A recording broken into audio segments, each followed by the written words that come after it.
Okay, we are live. Good evening. Hello, everyone. Welcome to the new talk. This is our next episode, and if you just give me a few minutes, I'm going to share on a few platforms. While I'm doing that, I encourage you, if you're watching, to share this stream, invite others to come because this is going to be a very informative and interesting conversation about investing and learning to invest at a young age. So many of us needed that information when we were younger. Okay, first I'm sharing into our group.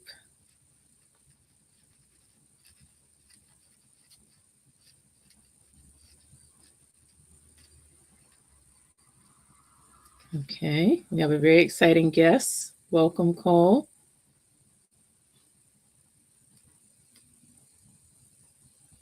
Okay, one more place and we will get started.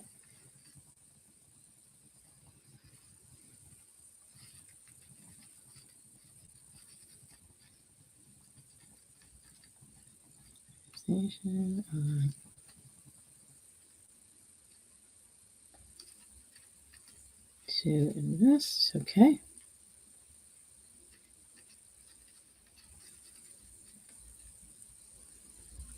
Okay, welcome. So, welcome to Cole Mattox, our guest for this evening. I'm so excited to have you here.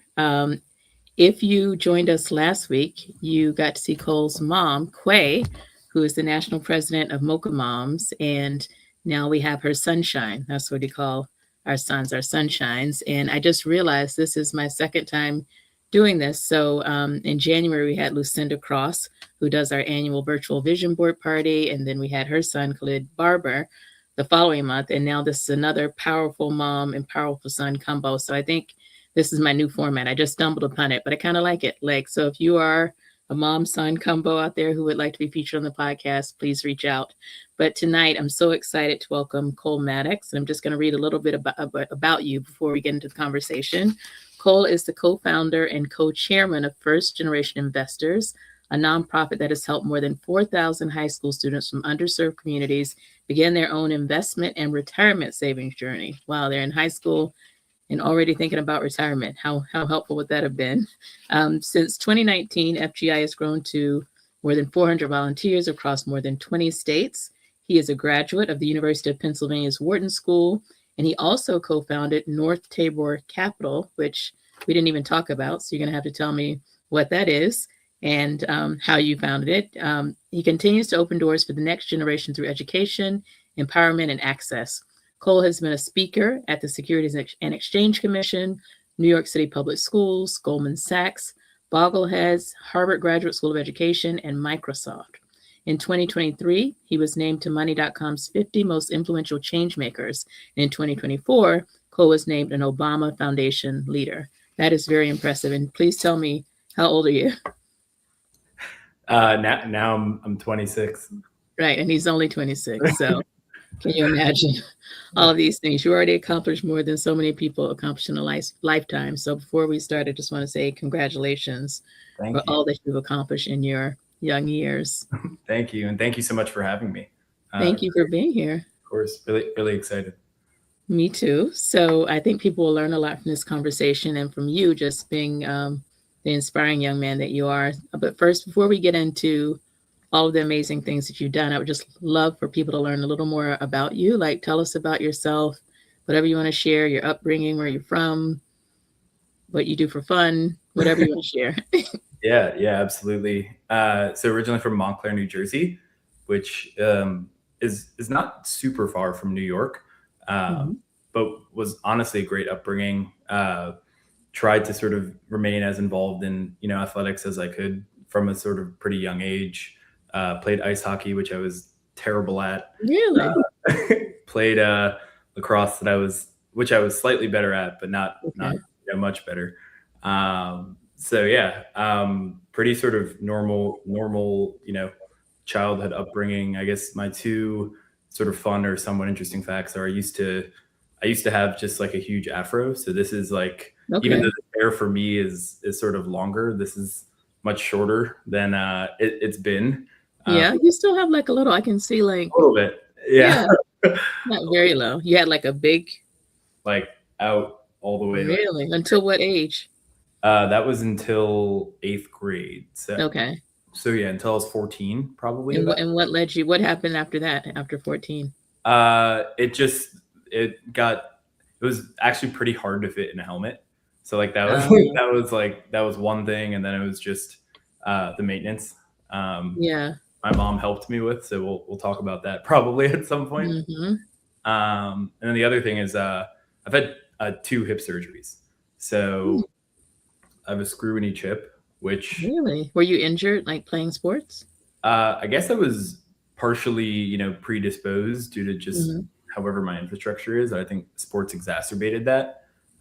So a lot of my sort of like childhood and upbringing was spent in, surgery, physical therapy, things like that. But because of that, what was sort of born out of it is like the love for sort of like biking outdoors. Hmm.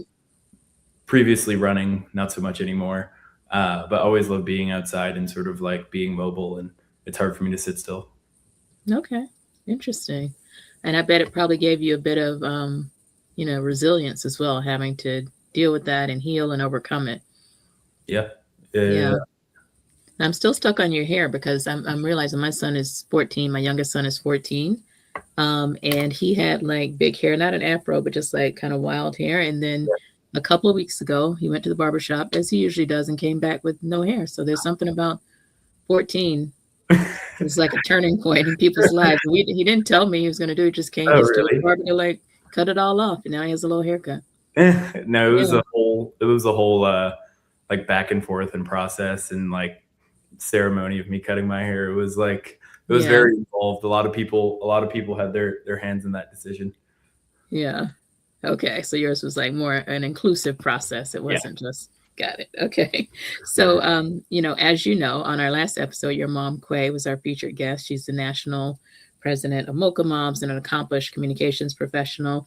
Can you just share a little bit about your relationship with her and how she influenced you in your path? Yeah, absolutely. So it's it's kind of crazy because it's one of those things that like you look back at and you're like, wow, I realize, how similar I am to my mom in many ways, and Mm, obviously all positive. Um, but now sort of, my mom is a, nonprofit leader, and I kind of, you know, as we'll talk about, entered into sort of the nonprofit space and have sort of been working in it for some time. mm, But I think candidly, like I said kind of before, there's so many little things I look back on which are apparent sort of going above and beyond. Uh, mm. that would probably take me longer than this podcast to sort of go into detail. Uh, Yeah. You and then could tell me a few. We have time for that. okay, yeah, We and have then time for you to say yeah, nice things about moms on this yeah, podcast. yeah. And the other huge thing is I was on a Zoom recently, and someone was like, "Hey, wait, I know your mom," and this was the amount of positive things that I've heard from other people about my mom, about how there was a time when they needed help and she helped them or also went above and beyond. Like Mhm. you can hear that once or twice and kind of think it's a coincidence, but like it's so overwhelming. um Mm, so it's good to see that the things that obviously I noticed and I experience is one, how I was raised, but two, also how she faces the world. So uh mhm. you know we had a great relationship. She was always super supportive. I was a relatively like, this is obviously like coming from me, I was Yeah, a uh-huh. relatively easy kid. You were a good kid? Would she say the same thing if I ask her? I let's not ask her. I mean, yeah, I was relatively easygoing. I'm a middle child.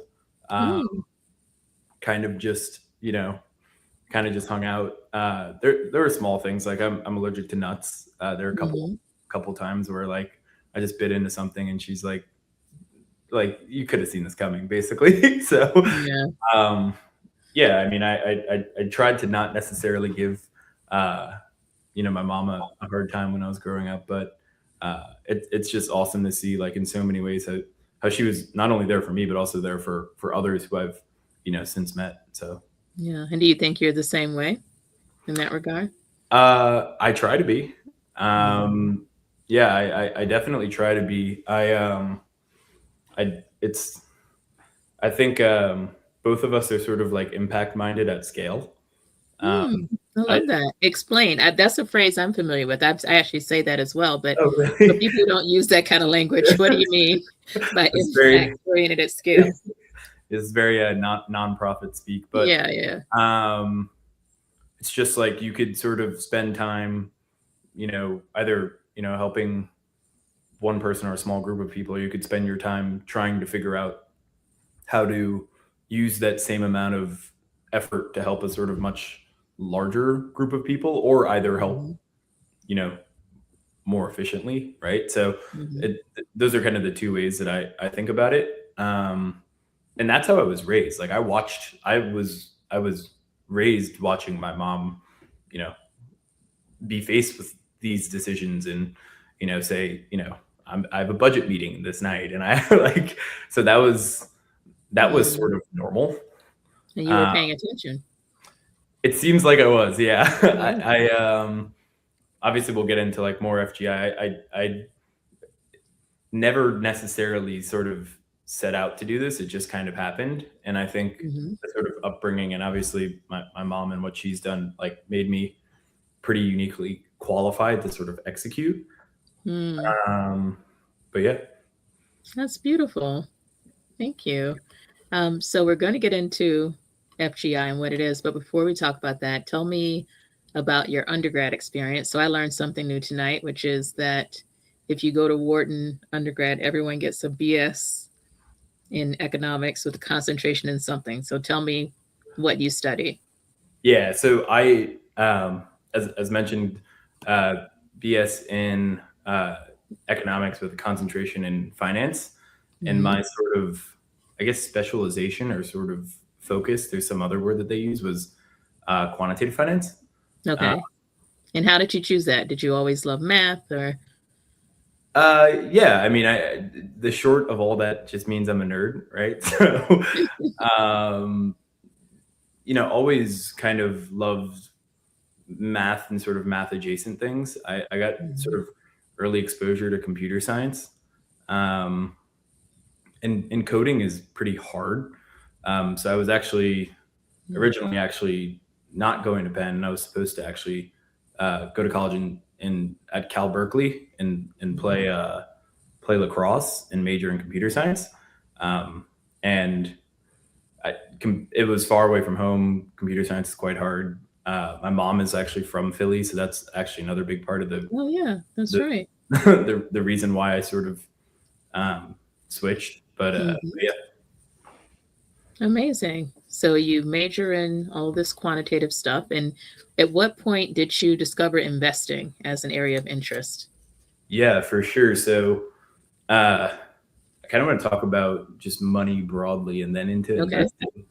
Um, Probably first, I had sort of adjacent family lessons. I was pretty lucky. My grandpa gave us savings bonds, Hmm. and also um, basically just taught us the time value of money, which I didn't realize he was doing until pretty recently. How Uh, did he teach it? uh, Basically, like we would get a check on our birthday, and then sort of say it's $100, $103 your third birthday, it would be $110 your 10th birthday. Oh, So interesting. it was like very He small. built in inflation like Yeah, each time. yeah, yeah, I yeah, love that. yeah.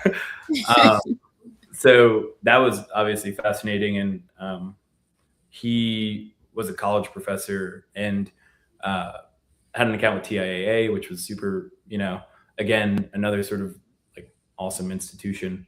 Hmm. There was that, and then I also had an uncle that worked in the financial services space, so I got exposure specifically to more so sort of financial services. And Hmm. then I sort of back to the hip surgery. I got the first hip surgery, which was I got a screw in each hip, and then the second hip surgery I had a torn labrum, and I sort of had to shave down the outside of the bone. So it was Oh. less intense actually the second hip surgery, but it still led to the same like post-op outcome of having to do physical therapy. Hmm. And it was pretty, I wanted to sort of go play just lacrosse in college, and it was pretty clear that that wasn't going to happen. Mm. And basically, my parents sat me down and were like, "Hey, you know, you're you're not doing anything this summer, basically, right? Like, and you're not going to sit at home. So you have two options. Like, you need to either learn something or you need to get a job."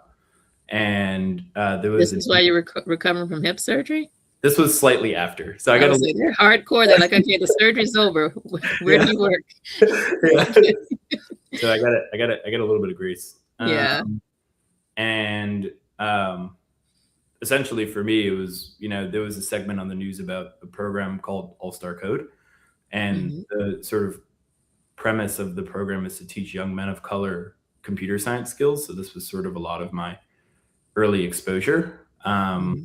Candidly, actually, to both the computer science, finance, and actually the nonprofit space. Okay. Because I was sort of the age cognizant enough of sort of like looking at the operations and seeing it's like exorbitantly well run and like, how it's staffed and things like that. And I You found noticed that. How old are you at this point? You're right after I cut the afro or slightly after. okay. So Yeah, you're a yeah. teenager still. Yeah, like 15, And 16. at 15, you're observing like the operations efficiency and this is a well-run organization. Well, the program itself for All Star Codes is not a light lift. It's like Mm-hmm. really, it's very intense. It's called the Summer Intensive, right? So it's like Mm. it's not it's not sort of like low touch or feel good. It's like this is sort of like job and career training, right? So Okay. like it's vertically integrated to do so, right? So Mm-hmm. um, and also I think the biggest thing was, now that I sort of verbalize it, it was less me noticing and more sort of me telling people what my summer experience was and people's like eyes popping out of their head of being Wow. like, this is what you're doing over the summer. Like, Yeah. how do I sign up for this opportunity? And then Mm-hmm. realizing that that in and of itself is super unique. Um, and that program took place at Goldman Sachs. So Oh, okay. I got a bunch of exposure to people in tech, people in finance, people in the nonprofit space, and through sort of me sort of investing on my own, me sort of starting a business unrelated to FGI that is in the sort of investing space, Mm-hmm. um, and then sort of coming full circle back around to high school, and then sort of having to take a AP high school econ, which has its sort of introduction to the stock market and sort of like overview of investing. Um, all of those things combined made me sort of see and realize that there's sort of a big gap in terms of how, I don't want to say how finance is taught, but like, I guess investing as it relates to personal finance. And Right. I, Yeah. I want to get into like the FGI specific Yeah. program because that's like, um, but yeah, that's kind of a bit of the background, and I'm happy to talk about Mhm. the FGI stuff. Yeah. So you graduate, and what happens next? Graduate high school or Where college? where are we in the story? Oh, I'm trying to All see Star where. Code. Yeah. All Star Code. So graduate. I Like, meant college, but oh because yeah. we, So we started at college, went back to high school. I want to. I No, want back at to. I want to skip to graduate high school because I want to. The start of yeah. FTI is kind of my Yes, like where I exactly. want to. Uh-huh. So I met. I've two co-founders that are actually brothers, which Mm-hmm. is awesome because they're basically always on the same page, but That's also good. like, That's not always the case for well, brothers. You can't that's take that for what I granted. was gonna say, but also we'll tell each other exactly how it is and like skip the corporate speak. So Right. um, their dynamic is beautiful and wonderful, and it's been great to work with them. But one of them is my age, was my grade, and Mhm. we met. Uh, that must have been late 2018 or late 2019, the year I was graduating high school. And we had both basically taken this high school economics course that sort of gives you an introduction to the stock market that we thought either was true in two ways, which is people either didn't have it or um, there were sort of ways to further optimize it in terms of planning for retirement and sort of easing you into what investing is. Hmm. And that was kind of, it's wild to think because we basically started talking about this, maybe the second or third time we've met, and this was 7 years ago. Uh, Wow. and like we actually, this isn't, we basically started working on the idea relatively immediately.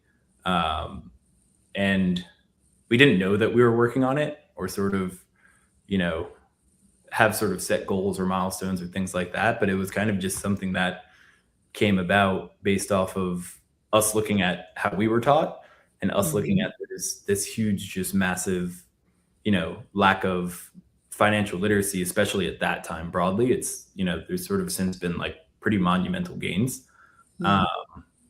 and specifically surrounding investing.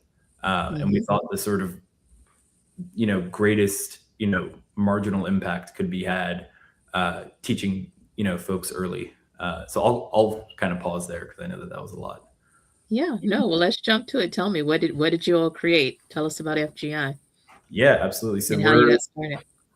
yeah, for sure. So we're a 501(c)(3), and the goal of what we do specifically is broadly financial literacy, but more specifically is long-term investing literacy, right? So a lot of one of the things you said earlier was like, I wish, like teaching high school kids about retirement, like I wish that was a thing, right? So Yeah. pretty, just broadly speaking, our goal is to make that a thing, right? So we, the program that we have, at least as it stands today, it may expand in the future. So I don't want to tie myself to to one specific thing, but it's 8 lessons. It starts with lesson one, which right now is personal finance.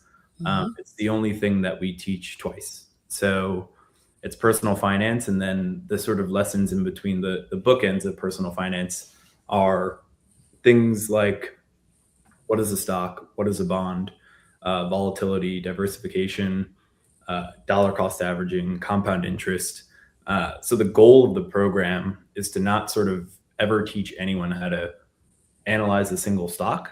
The Hmm. goal is to teach someone the inherently human concepts of investing and pair the terminology to the concept, right? Hmm. So the goal is to sort of demystify what capital markets are and what people are essentially saying and get people to sort of invest and be participated in the market, um, and consistently just buy and hold dollar cost average for things that are sort of, uh, low cost funds that are highly diversified as opposed to sort of trying to do anything more, right? So Hmm. we emphasize sort of time in the market and sort of long term participation and long term sort of dollar cost averaging.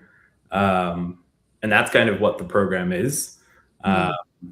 and happy to sort of talk more, obviously, about like how it's structured, where we are, things like that. Yeah. I want to hear that. First, tell me, like, why do you think it's important for young people? Because you're working with teenagers, right? Like, this is a program targeted for high school students, I believe. Why do Yeah. you think it's important for people to learn it at that age? Most young people aren't thinking that long term, and certainly not thinking about retirement. They haven't even gotten their first job in many cases yet. So why that age group?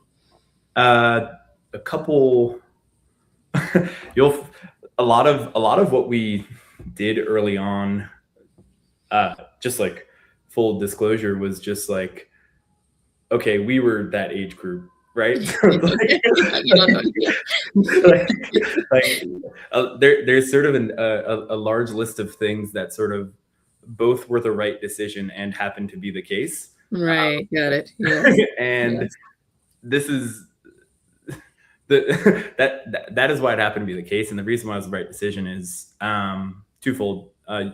You basically can sort of open a brokerage account at age 18, right? So that's Mhm. sort of like, I'll talk more about sort of the graduation requirements of the program and what sort of happens post. Mhm. Um, but then the other thing is just time until retirement, right? Like at age 18, you're an adult, and the most time that you will have to where you can sort of be in charge of your financial future until retirement is starting at age 18. Mm-hmm.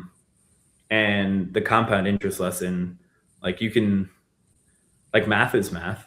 Um, and if you can sort of showcase both the math and pair that with the human concept, um, it makes sense to everyone. Like, and that's Mm-hmm. kind of the biggest, we've gotten some questions of like, do high school kids even understand this? It's like, yes, like, Yeah. like, like they all understand it.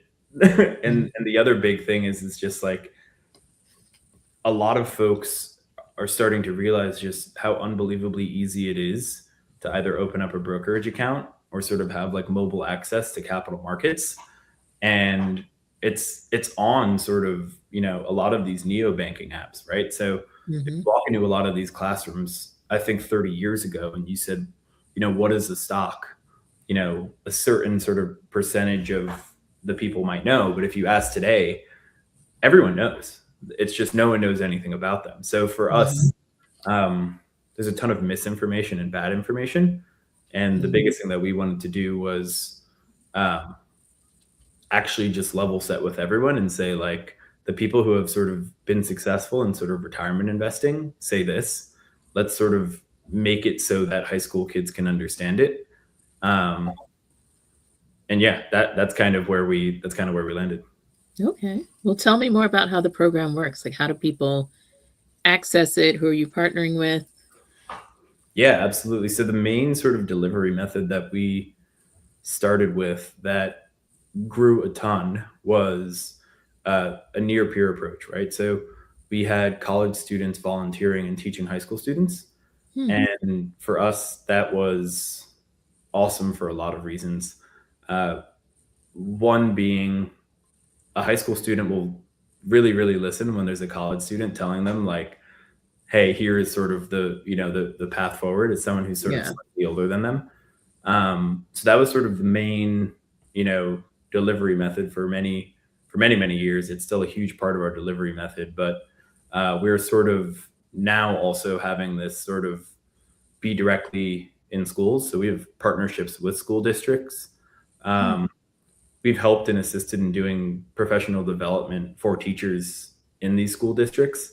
Mm-hmm. Um, You teach the teachers how to teach the curriculum? yeah, yeah. So Wow. we do, Okay. yeah. So we'll do training for both college students and for teachers. Yeah. Mm. That's So really interesting. yeah. And So we're just how many schools, how many states are you in now? we're in over 20 states, and I have to check the this semester's count because I actually quite literally just got the numbers today. It was either 45 or Okay. 49. Okay. Um, School systems. yeah, yeah. So Wow. it's uh, the stat when because people always ask that question. The stat we always say is, well, we're in Alaska. Okay. Like, You so, made it to Alaska. You've yeah, made it. I Right. haven't been yet. I need to go, Yeah. but we're certainly in Alaska. Amazing. Yeah, That's incredible. And what kind of feedback do you get from participants? yeah, absolutely. One of the big pieces of feedback we get is that I taught my parents this. That's a huge Mm. part. Um, Wow. that's probably one of the bigger pieces of feedback. Like, hey, I went home and told my parents about what I learned. The That's interesting. That's definitely a big one. Another big one is this didn't feel like school, which for us, that like both of those really hit the nail on the head of what we're trying to do. Like Hmm. we're trying to at least put the information out there so that folks can sort of build generational wealth.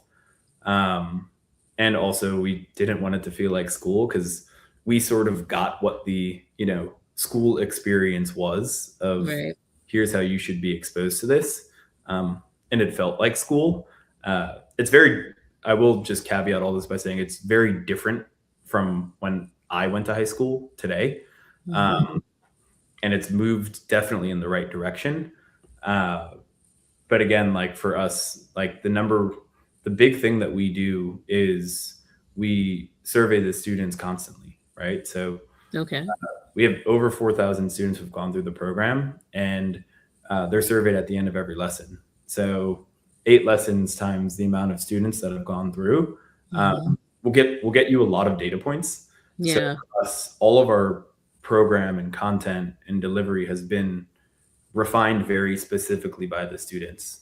So, I am Do they moving. have a favorite lesson? Like of the modules you mentioned, is there one that gets the highest reviews?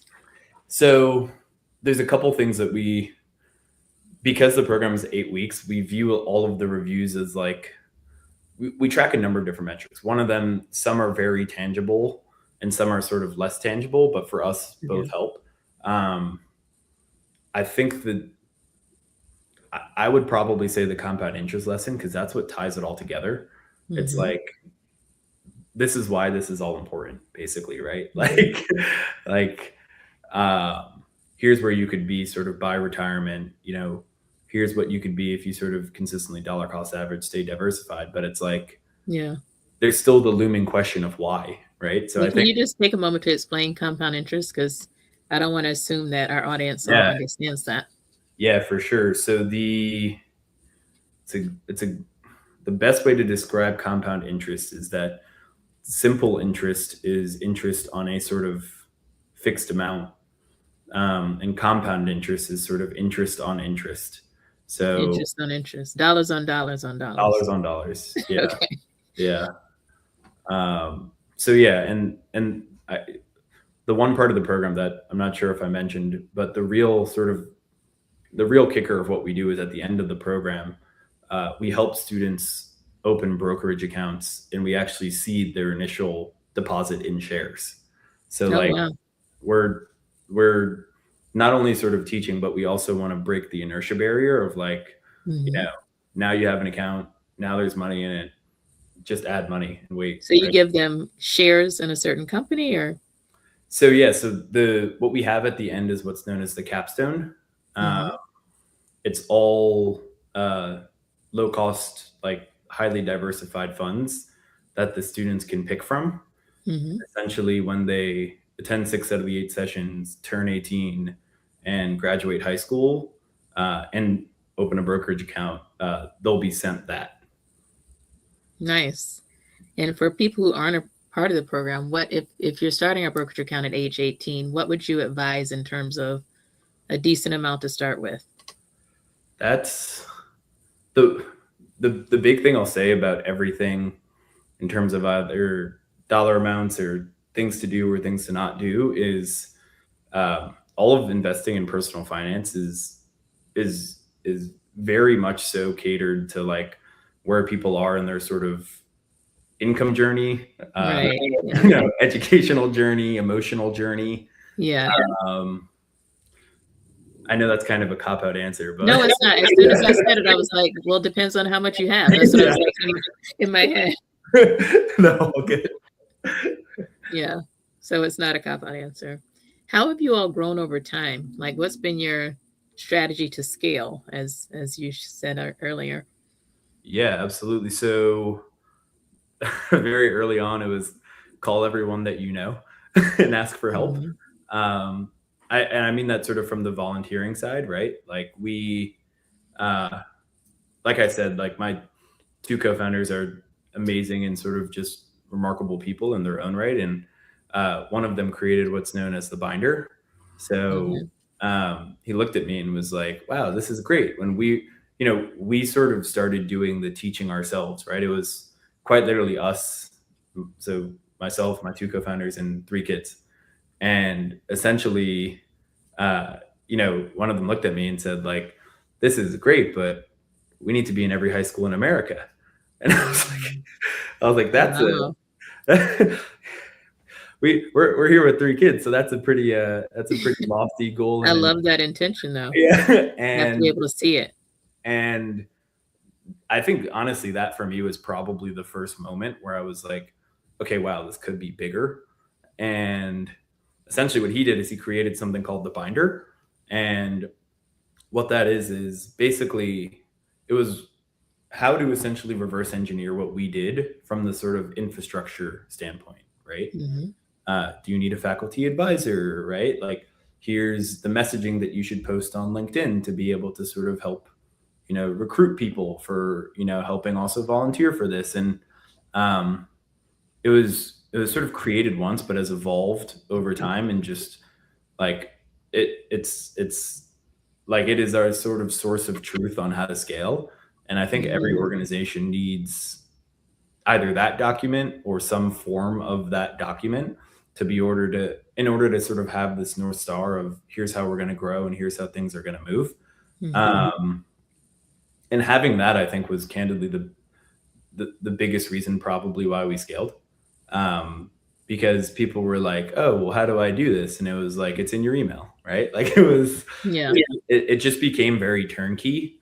And then at a certain point, having enough data on sort of positive outcomes and then sort of being able to now approach schools.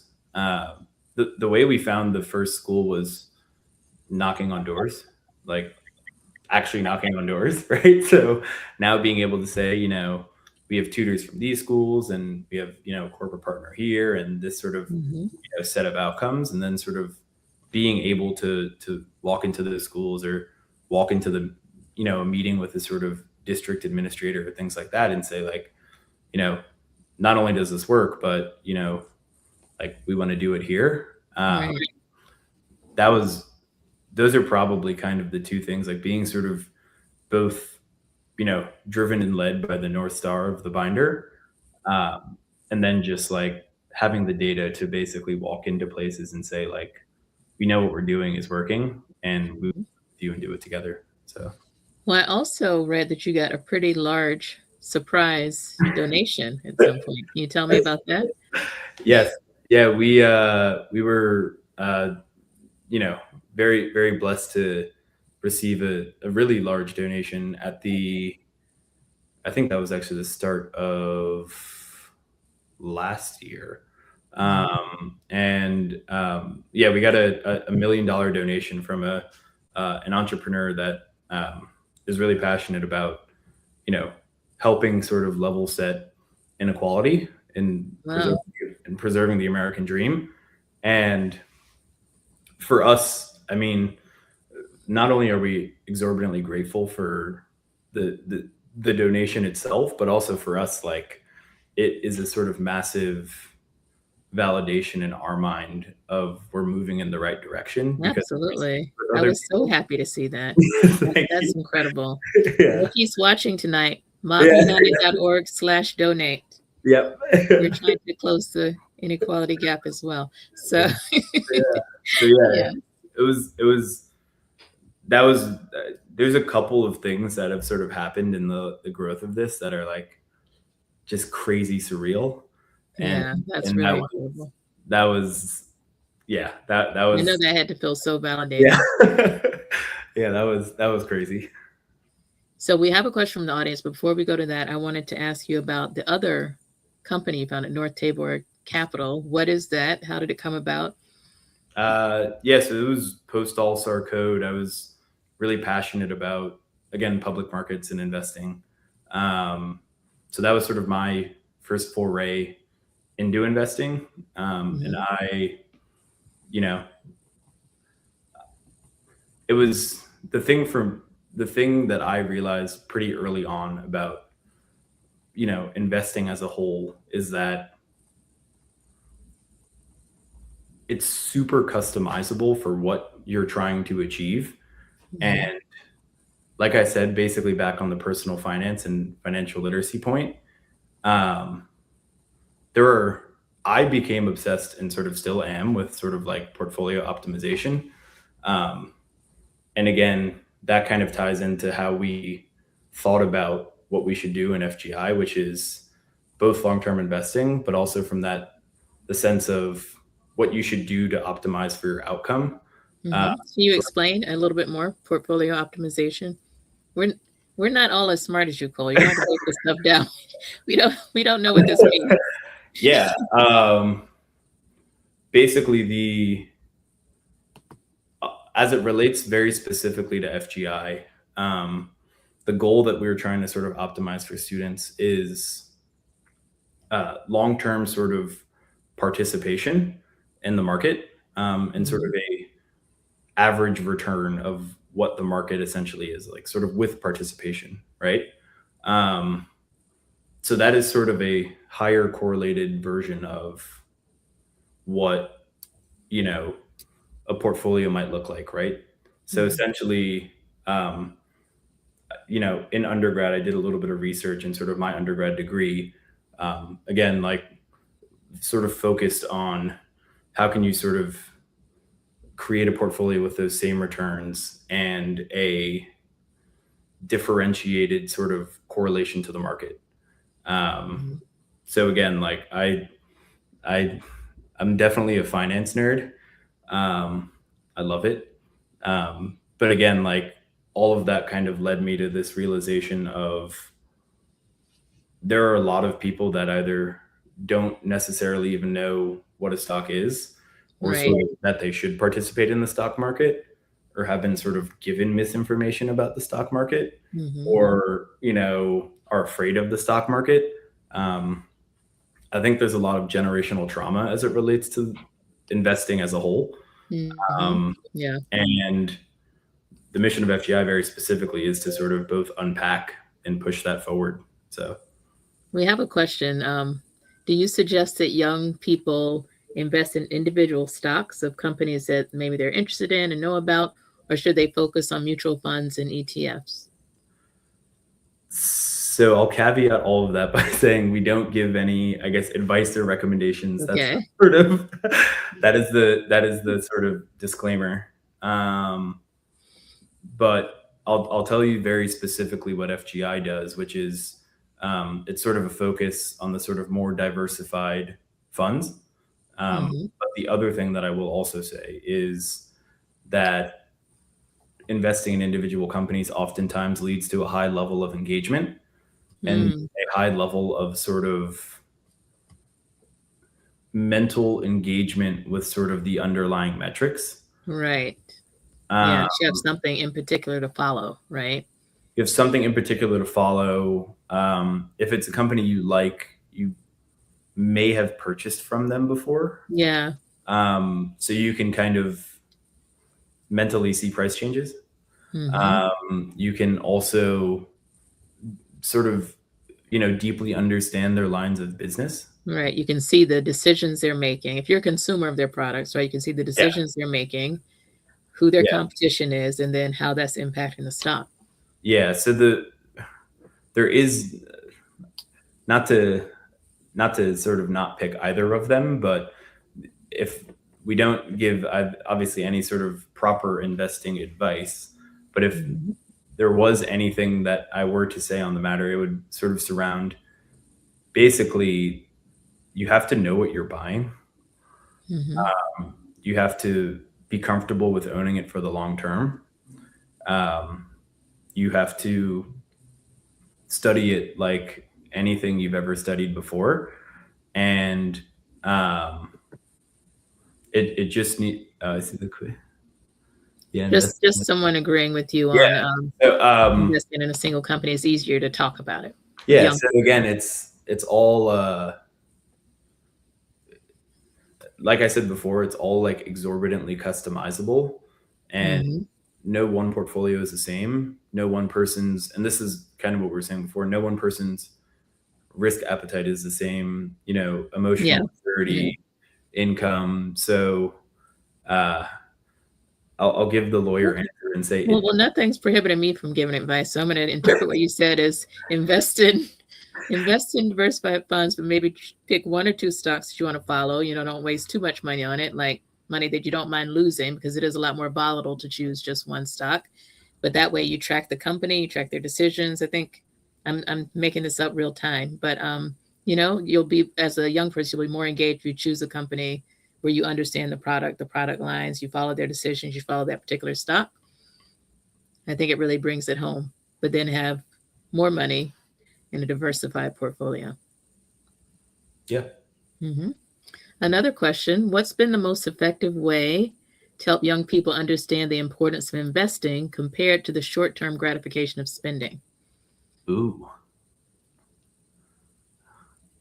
So one of the things that we do in FGI is sort of talk about both enterprise value and sort of, and this is kind of what I was saying, and relate that back to products, right? So it's like you can either own XYZ product from XYZ company, or you can sort of, potentially have the marginal benefit of owning a piece of that business.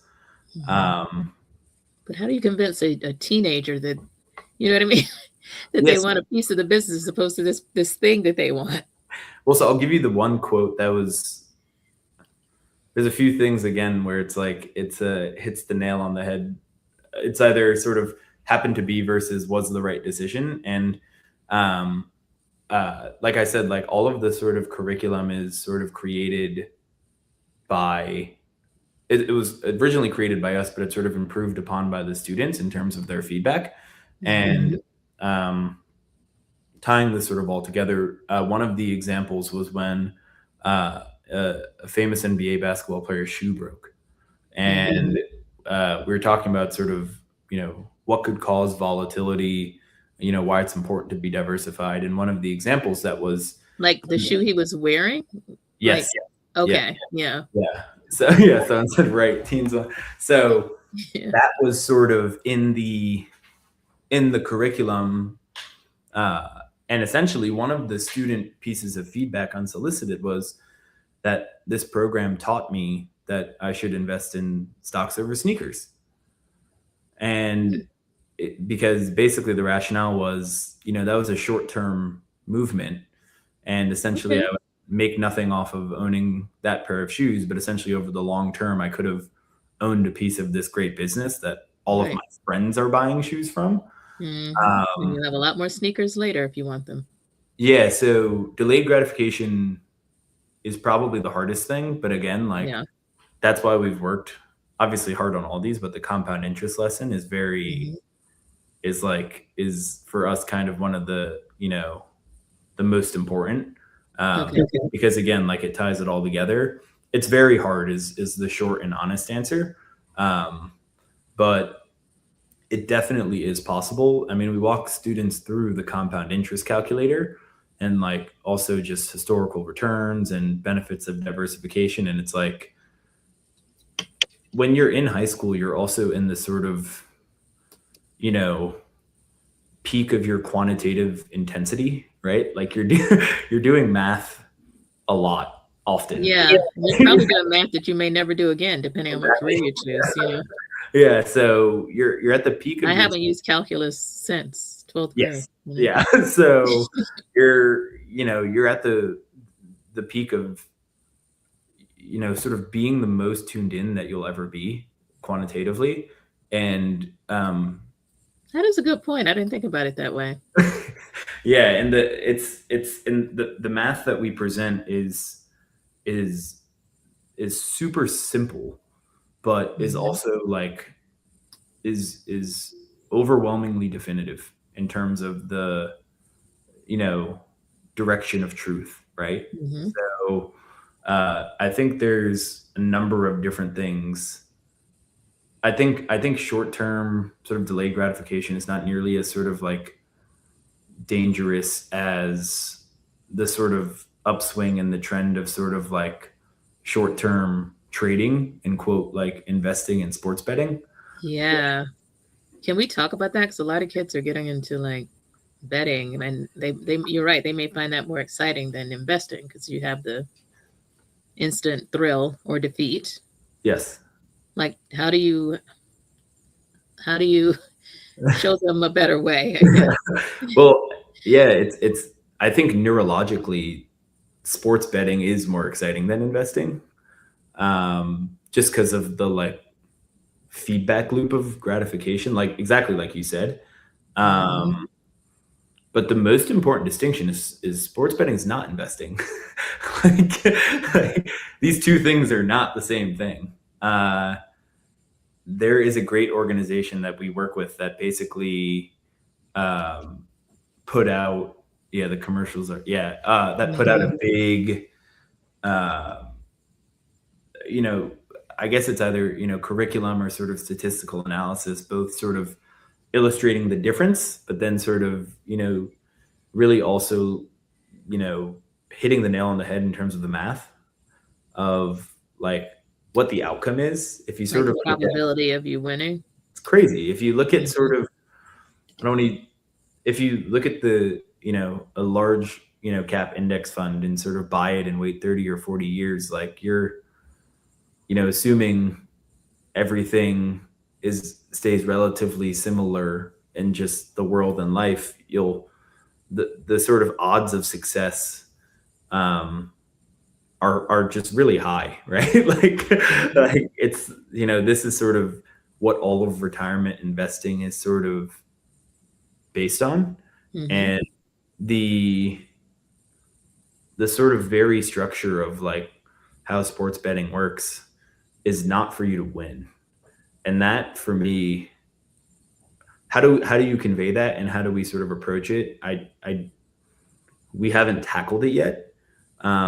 It's something Mhm. that's top of mind, Yeah, because the young mind thinks, well, somebody's going to win, so why not me, right? yeah, and it's I gotta find there's a really interesting like statistical analysis of like all the sort of users on it was a big sports betting platform. Um, but no, it was like 2% of the people end up actually winning. Well, it's So just like kids think they're going to the NBA or the NFL, like, like the odds are very small, but they think they're going to be the one. yeah, Yeah. yeah, I was not that good at sports, so I never. You never thought that? So Wow. So we are almost out of time, but I just want to go back to um, FGI. And as you think about the future, what is your hope and aspiration for the organization? yeah, well, before thank you for having me. This is awesome. Thank you for being here. I love all the Amazing. We're so proud of you. thank you. I love all that you've been doing and everything you've built here. So the short answer is build something similar to this. And the sort of more minute answer is like just deepen the sort of distribution partnerships. Hmm. We have I can confidently say like all the people we do sort of distribution with and who sort of teach our curriculum or partner with us, they're all awesome. Hmm. Everyone is mission aligned. Um, so deepen those and expand them, because a lot of places we're not necessarily capacity constrained, but the big thing is it takes a lot more resources to efficiently scale those up, right? Hmm. So um, that's kind of what we're working on now. But longest term, I always say that by the time I'm a grandparent, I would like for the standard of sort of investing education to be that my kids just took this in school, and Mm. it kind of become one of those things that more so becomes like a fact of life. Like, oh, you take the SATs, like, oh, you took you know FGI. Right. Take something you can actually use in life, right? Yeah, yeah. Investing. so so that's kind of that would really be the goal, and I think Every high school in America, back to the original dream that your yeah, partner yeah, laid out, right? that's definitely now the North Star. And um, a big thing. I don't want to botch the numbers on what it was when we started, but there were some states that did require personal finance Hmm. when we started, and now it's a lot more. And also, not all personal finance requirements include investing. A lot are starting to add them. So I think a lot of the work on the advocacy front of, you know, how can we sort of make sure that schools are teaching this, but also teaching it, Hmm. you know, correct and sort of statistically aligned way. Um, yeah. So the goal is to essentially make this a class that everyone takes, right? Hmm. And if someone wants to get FGI in their school or school system, what Uh, should they do? firstgenerationinvestors.com. It's on the website. Okay, we're gonna put it here so everybody can see.